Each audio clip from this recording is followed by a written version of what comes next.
They thought they saved money that day, clean decision, lower salary, quick replacement. But 5 hours later, a single clause surfaced, and suddenly the numbers didn't look smaller. They looked catastrophic. The HR office always smelled faintly of coffee and polished surfaces, controlled, neutral, intentionally forgettable, the kind of place where decisions felt procedural, even when they weren't. She sat across the table, hands folded, not tense, not defensive, just still. After 11 years, we've decided to move in a different direction, HR said, voice soft, almost rehearsed. We've found a more cost-effective structure for your role. Cost-effective. The phrase landed like something designed to sound rational. Clean, efficient, replaceable. She didn't interrupt, didn't lean forward, didn't ask the question most people would ask. Why me? Because she already knew. Somewhere between quarterly reports and margin optimizations, someone had drawn a line through her name and replaced it with a number that looked better on paper. Your transition package is outlined here, HR continued, sliding the document forward with careful precision. We appreciate your contribution. Appreciate past tense, a small detail, but details in systems like this always mattered. She glanced down at the document, not scanning, just observing, as if she didn't need to read every line to understand the structure behind it. Termination, effective immediately, standard clauses, nothing unusual, nothing except what wasn't being said.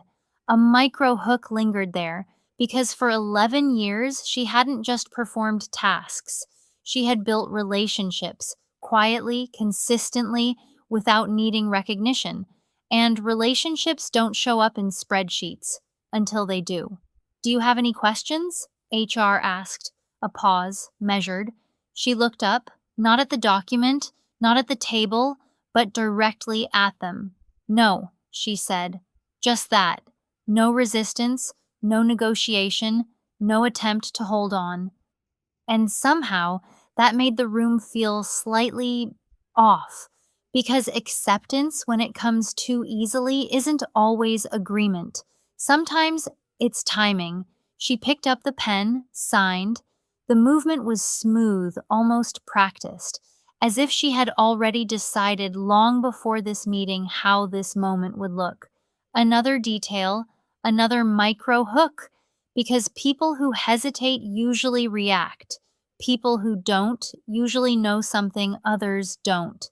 She slid the document back. Aligned, clean, finished. Thank you, HR said, relief hidden just beneath professionalism. The meeting ended the way it began, quiet, contained, forgettable. At least that's what it was supposed to be. She stood, adjusted her sleeve slightly, and walked out without looking back. No dramatic exit, no final statement, just absence. And in a system built on presence, absence doesn't register immediately. It echoes hours later in places no one thought to check. The replacement had already been briefed. Younger, cheaper, efficient. He sat at her former desk now, scrolling through client files with the confidence of someone who believed structure would guide him. It didn't, because structure in this case was incomplete. He opened the largest account, $12 million annual value, flagged as stable. Everything looked intact. Contacts, history, notes, perfect, except for one small detail, a section labeled Client Rights, Contract Section 8. He clicked. Access denied, a flicker. He tried again, same result, a small inconvenience, nothing more. At least that's how it looked. For now, because somewhere, deep in the contract architecture, something hadn't transferred. Not data, not access, something else. Something tied not to the role, but to the person who just left. He leaned back, frowning slightly. Strange, he muttered. And across the office, no one reacted, because the system still looked normal. Emails were sending, meetings were scheduled, dashboards were green, everything appeared functional. But appearance in business is often the last thing to break. The real fracture happens underneath, quietly, structurally, and by the time it reaches the surface, it's already too late to treat it as a small issue because 5 hours from now, someone would open Section 8 and understand exactly what had just been removed from the system and what it would cost to bring it back, if it could be brought back at all, because the difference between cheaper and replaceable isn't visible in the moment. It reveals itself later, at scale, when the wrong variable disappears and nothing moves the way it used to. And the worst part? They still believed they had made the right decision. For now, 5 hours is a comfortable distance, long enough for a decision to feel settled, for the office to reset its rhythm, for the narrative to stabilize into something simple. We optimized. The new hire had already adjusted his chair twice, opened, closed, reopened the same client file, scrolled through notes that felt dense but not complicated, structured but not intuitive, as if someone had written them for continuity, not for transfer. Another micro hook. Because continuity assumes presence, transfer assumes absence, and this system, quietly, precisely, had been built for one, not the other. Everything good? The team lead asked, passing by. Yeah, he replied, a second too fast. Just getting familiar. Familiar. A safe word, a temporary cover, because familiarity takes time, and time in high-value accounts is a luxury rarely given. He clicked again on the $12 million client. Section 8, access denied, still. This time, he didn't dismiss it. He hovered, read the label more carefully. Client rights, contract Section 8, not internal notes, not CRM metadata, contractual, binding, different layer. He stood up. Hey, quick question, he called to the team lead. Do we have separate access protocols for client rights sections? The team lead slowed, turned. A slight crease formed between his brows. Not concern yet, just attention. What do you mean? This section, the new hire said, turning the monitor slightly. Section 8, I can't open it. The team lead stepped closer, looked, paused, tried himself. Same result. Access denied. That was the first real signal, not because something failed, but because something didn't transfer. Hold on, the team lead said, more quietly now. He reached for his phone, didn't call IT, called the director. Another micro hook, because escalation path reveals priority. And this wasn't technical, it was structural. The director arrived faster than expected. No visible urgency, but not casual either. The kind of pace that suggests he already knows enough to be concerned. What's the issue? The team lead gestured to the screen. Section 8 access locked. The director leaned in, clicked, read, clicked again, no change. A longer pause this time, not confusion, recognition, forming. When did this start? He asked. Since I opened the account, the new hire replied. The director didn't answer immediately. Instead, he opened another terminal, pulled up the contract archive, located the client, scrolled, stopped. There it was. Section 8. He opened the clause, this time not through CRM, through legal storage, and suddenly the room narrowed, because the wording wasn't operational, it was specific. Primary client relationship and execution authority shall remain with the assigned account holder. Any transfer requires explicit client acknowledgement and written consent. He didn't finish the sentence out loud. He didn't need to. The team lead leaned closer. And continuity of service conditions tied to the named representative. He read quietly. Named. Representative. Not role, not department, person. Another silence, different now. He scrolled further. Signature, her name, embedded, not decorative, binding. Call legal, the director said. No hesitation, because now the problem had shape. And shape means consequence. Legal joined within minutes, virtually on screen. What are we looking at? They asked. The director shared the clause. No commentary, just text. A few seconds passed, then, this is a client retention protection clause, legal said. Flat, precise. Explain, the director replied. It ensures the client retains continuity with the individual who built the account. If that individual leaves without a formal transition approved by the client, a pause, the client has the right to terminate or withdraw engagement. The room didn't react immediately because the brain takes a second to convert legal language into business reality. Then it hit. Terminate? The team lead said. Yes. How quickly?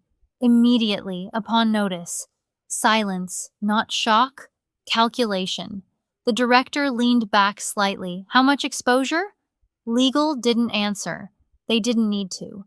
Everyone in the room already knew the number, $12 million. But numbers alone don't create pressure. Timing does. And has the client been notified of the change? Legal asked. A pause. Short. Dangerous. No, the team lead said. Another micro hook. Because silence, in this context, isn't neutral. It's a window. Legal's voice shifted just slightly. Then you are currently operating within a risk gap. A phrase that sounds technical but translates simply, they don't know yet. The director's jaw tightened. How long do we have? Legal didn't answer immediately because now the variable wasn't internal, it was external. Until they notice, they said, and clients always notice, not instantly, but precisely when something feels different. A delay in response, a shift in tone, a missing detail only one person used to remember. Small things, individually harmless, collectively a signal. The director looked back at the screen, at section 8, at her name, still there, unmoved, binding. Can we transfer it? He asked. No, legal replied. Not without client consent. Then get consent. From whom? Legal asked. The room stilled again because consent requires two sides, and one of them was no longer in the building. The timeline rewrote itself instantly. 5 hours ago, decision made. 4 hours ago, replacement seated. 3 hours ago, system stable. Now exposure active, and somewhere between those points, leverage shifted completely. The director exhaled slowly. Prepare a client communication, he said, controlled, measured, but underneath, urgency. And her? The team lead asked carefully. A pause, longer this time, because this wasn't HR anymore. This wasn't internal. This was negotiation. Not yet, the director said, but his tone didn't match the words, because he already understood something the room was just beginning to grasp. This wasn't about informing the client, it was about who the client would choose to trust. And trust isn't transferred with access. It follows the person who built it, which meant one thing. The moment the client realized she was gone, they wouldn't ask about structure, they would ask about her. And when that question came, there would be no safe answer. Because the company didn't just lose an employee, it lost the condition that kept $12 million in place. And the worst part, they still hadn't reached out. Not yet. And in situations like this, delay doesn't reduce risk.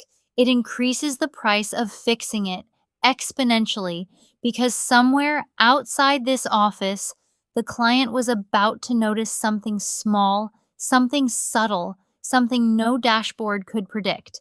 And when they did, the clock would stop being internal and start being final. If you've ever seen a company cut costs without understanding what actually holds the value, this is that moment. Pause and think. What in your workplace looks replaceable but isn't? Because sometimes the real asset isn't in the system, not in the title, not even in the contract. It's in the relationship no one bothered to map.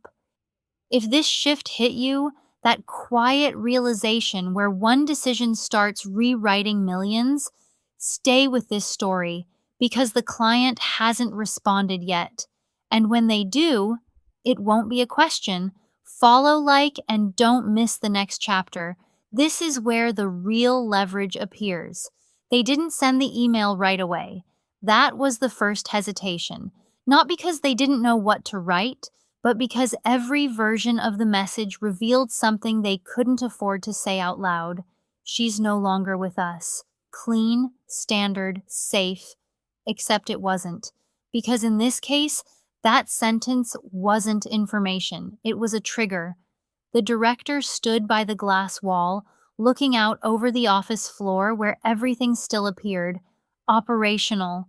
People typing, screens glowing, conversations low and controlled. From a distance, nothing had changed. Up close, everything had. Draft 2 versions, he said without turning. One neutral, one conditional. Legal nodded on the screen. Define conditional. The director paused, not searching for words, selecting them. One that doesn't confirm departure, he said, only acknowledges temporary transition. Another micro hook, because language here wasn't communication, it was positioning. The team lead shifted slightly. If they ask directly, they will, legal replied, no hesitation, because clients at this level don't guess, they verify. And when they do, the team lead pressed, a pause, then the director finally turned. Then we answer carefully, carefully, a word that sounds safe, but in negotiation it usually means we don't have control yet. Across the table, the new hire sat quieter now, less confident, more aware, because what started as onboarding had turned into observation.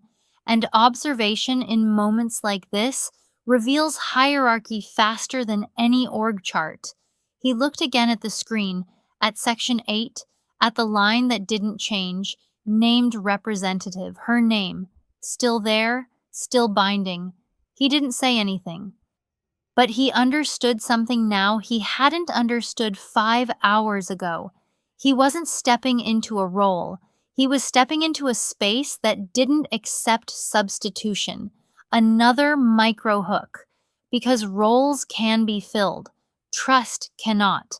Send the neutral version, the director said. Decision made. Temporary. Reversible. Late. The email went out. Short. Measured. Dear client, we would like to inform you of a temporary adjustment within your account team.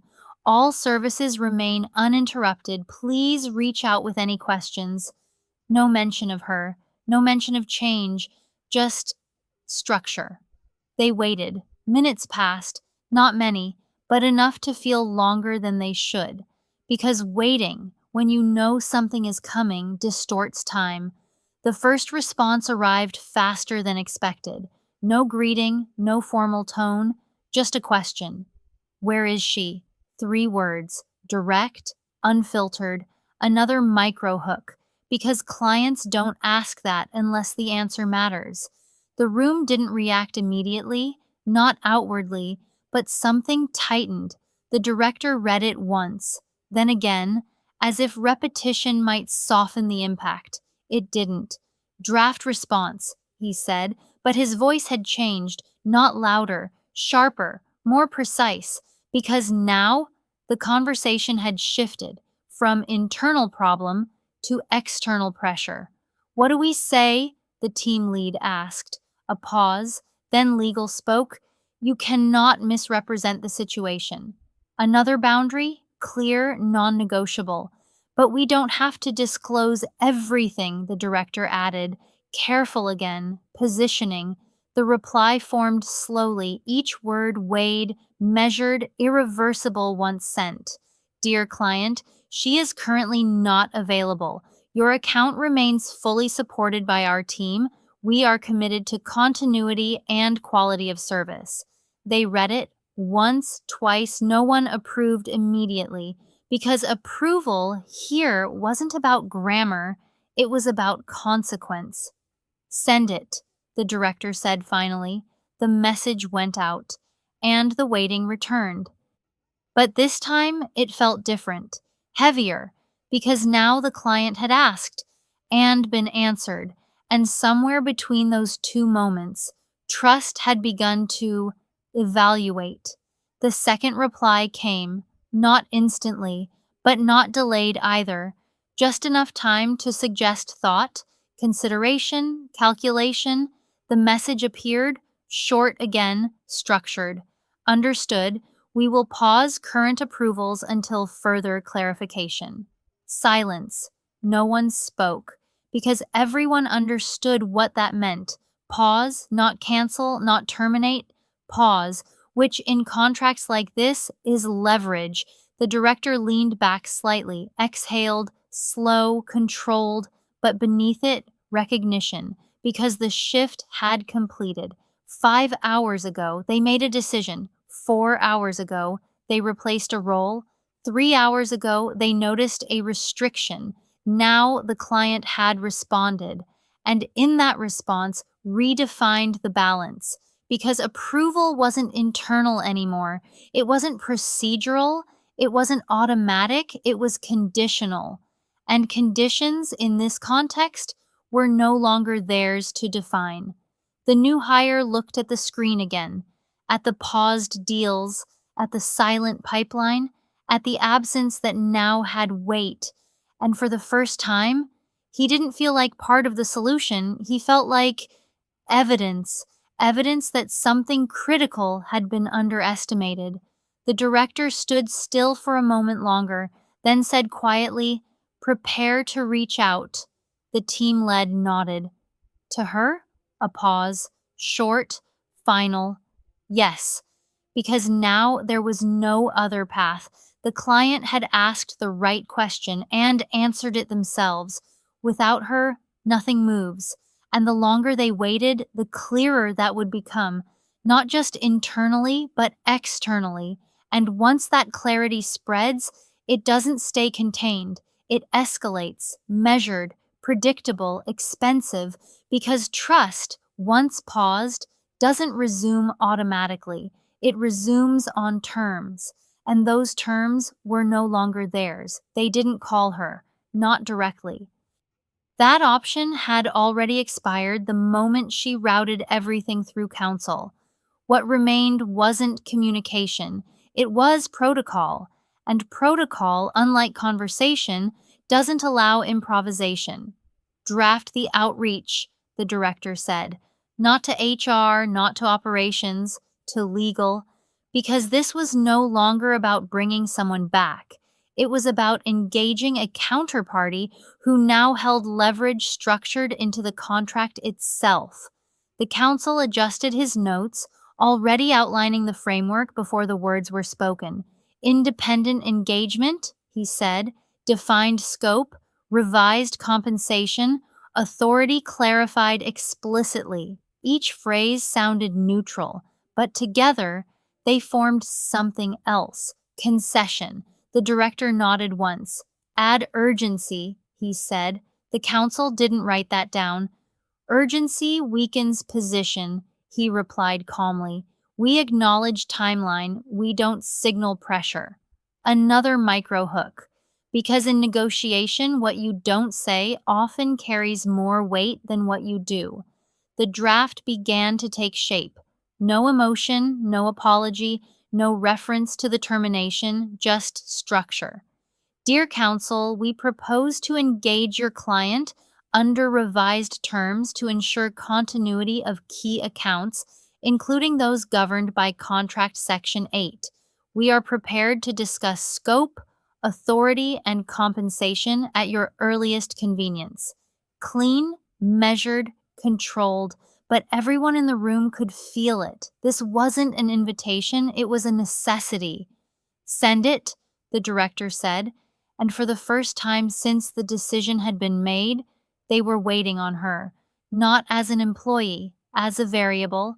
The room quieted again, not tense, focused, because now every second wasn't internal delay, it was external positioning. Minutes passed, no response, of course not, because responses at this level are never immediate. They are timed, another micro hook. Because delay here wasn't absence, it was calculation. The CFO looked at the live dashboard, paused deals, pending approvals, a pipeline that used to move like clockwork now sitting in perfect stillness. Client has not resumed, he said quietly. No one expected them to, because the client had already made their move. Pause, a word that looks passive, but in reality, it's leverage applied without escalation. The notification came, not from CRM, not from internal comms, from legal, incoming. The counsel opened it, read, didn't speak immediately. Another pause, longer, intentional. What is it? The director asked. The counsel looked up. Response from her counsel, he said, and just like that, the room narrowed again. He turned the screen, displayed the message, structured, minimal, precise. We acknowledge receipt. Our client is open to discussion under revised independent terms. Preliminary conditions include full autonomy over designated accounts, compensation aligned with retained client value, formal recognition of authority under Section 8 without modification, further terms to be discussed. No greeting, no softening, just conditions. The CFO read it once, then again. Compensation aligned with retained client value, he repeated. Another microhook. Because that phrase didn't reference salary, it referenced impact. And impact in this case was measurable. $12 million, not potential, existing. Translate, the director said. The CFO didn't hesitate. She's pricing herself against the account, he said. A silence followed, heavier than before, because now the numbers weren't abstract. They were tied directly to a person, not a role, not a department, a person. And full autonomy? The team lead asked. Control? The CFO replied. Operational and relational. And Section 8? The director pressed. The counsel answered this time. Non-negotiable, he said. She retains authority exactly as written. Another inversion, because what they had just lost was now being offered back. At terms defined by the one who left, the director leaned back slowly, not reacting, processing. Because this wasn't unexpected, it was inevitable. What's our counter? He asked. The room didn't answer immediately, because countering requires position, and position was still outside the room. Before we respond, the counsel said carefully, we need to assess acceptance thresholds. Define. How much of the $12 million are we willing to protect? He replied, and at what cost? There it was, not technical, not legal, strategic, because this wasn't about fixing a mistake. It was about valuing it. The CFO looked at the dashboard again, at the paused deals, at the silent flow of what used to be predictable revenue. At full exposure, he said quietly, we're not negotiating compensation. Another micro hook, because that sentence carried a shift, subtle but decisive. What are we negotiating then? The director asked. The CFO met his gaze. Continuity. Silence, not empty, final. Because continuity isn't restored, it's purchased, and the price is rarely what it was before the break. The director stood, walked slowly back to the table, to the spot where the badge still lay, unmoved. He picked it up this time, not abruptly, carefully, turned it once in his hand, as if seeing it differently now, because earlier it looked like something returned.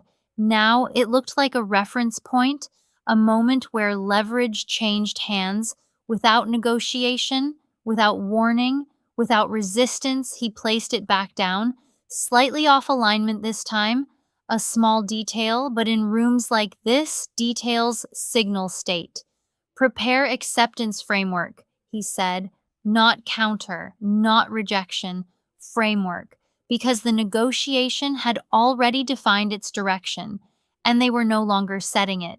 They were entering it on her terms, and somewhere outside this room, she was waiting, not for their decision, for their recognition, because in structures like this, the one who understands the value first controls the outcome. And the longer it takes the other side to admit it, the higher the cost becomes. They didn't rush the response. That was the first sign they had finally understood the terrain. No quick counter, no defensive language, no attempt to rebalance the terms with corporate phrasing that only sounded strong inside the building. Because outside, strength looked different. It looked like control. And control in this case wasn't abstract. It was written, signed, embedded. Section 8. The room had quieted into something sharper now. Not tension, alignment. Every screen, every note, every number pointing to the same conclusion they had resisted for hours. This wasn't a disruption, it was a recalibration. State acceptance parameters, the council said. Not if, not whether, just how. The CFO spoke first. Continuity must be restored within 24 hours, he said. Client pause window is still reversible, but not indefinitely. The director nodded. Then we align on her structure, he added, not ours. A subtle sentence, but a complete shift. Because earlier they had tried to fit her into their system. Now they were adjusting the system around her. Draft, the council said, and this time the words came cleaner, faster, more precise, because resistance had been removed. Dear council, we acknowledge your client's preliminary conditions and are prepared to proceed under the outlined framework. We agree to independent engagement, full account autonomy, and retention of authority under Section 8 as currently structured. We propose immediate discussion to formalize terms and ensure continuity of service. No negotiation language, no softening, no delay, just recognition. They read it once, no edits, because there was nothing left to adjust. Send it, the director said. And with that, they crossed the line from control to agreement.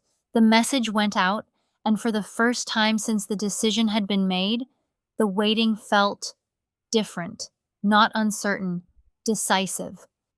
Because now the outcome didn't depend on internal alignment. It depended on timing, hers. Minutes passed, shorter this time, because when terms are accepted, responses accelerate. The notification appeared, incoming. The council opened it, read, then nodded once. She's available, he said. No elaboration, no emotion, just confirmation. The director didn't move immediately. He looked once more at the dashboard, at the paused deals, at the silent pipeline, at everything that had stopped, not because it broke, but because it waited. Then he said quietly, "Schedule it." The meeting was set, not in the HR office, not in the conference room, on a neutral call. Because structure had changed, position had changed. She joined exactly on time. No delay, no introduction, just presence.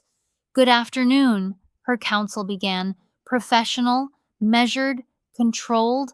The director responded. Same tone, same precision, because now they were speaking on equal ground. No hierarchy, no internal authority, just terms. "We've reviewed your conditions," the director said. "We're aligned." A pause, not long, but deliberate, because alignment here wasn't agreement, it was acknowledgement. Her voice came through next, calm, familiar, unchanged. Then let's proceed efficiently, she said. No emotion, no reference to the past, no mention of the meeting, just forward movement, another micro hook. Because people who don't revisit the past usually don't need to. The council outlined structure, scope, autonomy, compensation tied to retained value, authority under Section 8 unchanged, each point confirmed. No resistance, no negotiation, because the negotiation had already happened hours earlier in a room where she wasn't present, and the system stopped working. Timeline? Her counsel asked. Immediate, the director replied. A single word, but now it carried something different. Not urgency, readiness. A pause, then accepted. Just that. No flourish, no condition added. Because everything that needed to be defined already was. The call ended shortly after. Clean, efficient, final. The room remained still for a moment, not processing, not reacting, just adjusting, because something fundamental had shifted, not just in the deal, in the structure. The CFO refreshed the dashboard. Once, then again, a small change, barely visible, then another, deals moving, statuses updating, approvals restoring, flow returning, not instantly, but steadily, like a system recognizing that its missing condition had been reintroduced. Client resumed, the team lead said quietly, reading the incoming notification. No celebration, no relief, just confirmation. Because the outcome wasn't surprising anymore, it was understood. The director looked at the table, at the badge, still there, but now irrelevant, because what it represented had already moved beyond it. He didn't touch it this time, he just said, proceed, and the room did, but differently, because now they knew something they hadn't known before or hadn't wanted to see. That value doesn't always sit where the structure says it does. That relationships outweigh roles, that contracts remember what companies forget, and that the most expensive decisions aren't the ones you argue over. They're the ones you make quickly, quietly, confidently, without realizing you just shifted the balance of everything. And somewhere beyond the system, beyond the dashboards, beyond the metrics returning to green, she continued working exactly as before. Same clients, same precision, same results, just under different terms, terms that didn't need to be explained because they were already visible in the only place that mattered, outcome.